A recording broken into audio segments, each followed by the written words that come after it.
So now we come on to the personal developer. Now, the personal developer is here because it's there to personally develop you. Now, you set your targets.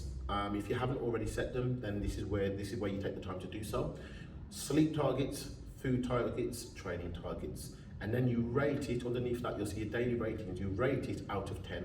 0 being terrible, 10 being I smashed it, I stuck to everything, I'm working towards my goal, and I'm confident by the end of the week, I'm going to be successful. That's 10.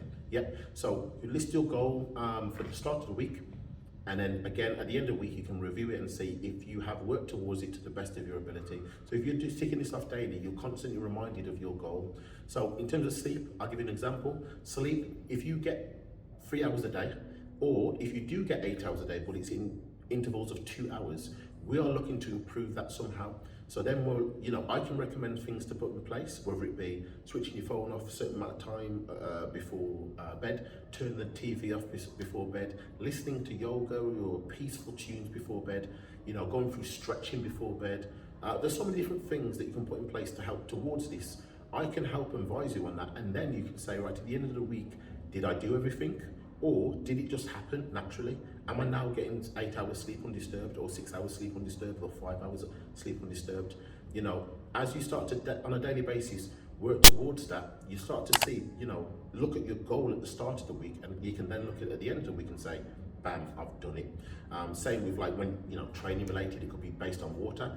I want to drink a litre during exercise to make sure that I hit my daily target, help towards that. I want to make sure when I'm at work, I'm getting through 3 bottles. I put 3 bottles on my office or something like that.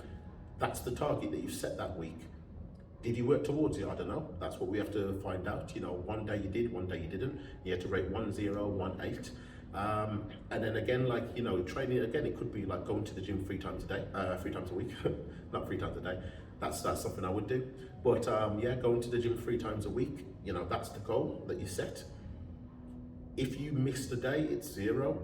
If you went to the gym but it wasn't very productive, it's maybe a 6 or something. If you went and smashed it, maybe it's a 9 or a 10.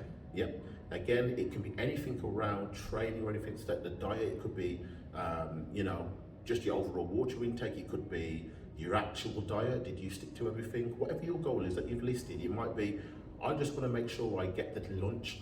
That's the problem. So I'm going to make sure the lunch is consistent, because if that's consistent, I know it has a domino effect and everything else is efficient, because I'm in a zone then. When I have a bad lunch, I tend to think whatever, and then it affects my day. So then you focus on that and you say, every lunch has to be this at this time, and then every day you rate whether you did it. If it says 1 o'clock, eat your salad, and at 1 o'clock you had an alternative, you rate it however you want to rate it.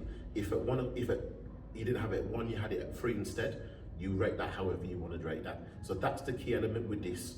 It's not only logging it down at the start of the week, it's on a daily basis rating yourself, and then reviewing it at the end of the week as well. You might even want to make a note at the end of the week and say, I did this or I did that.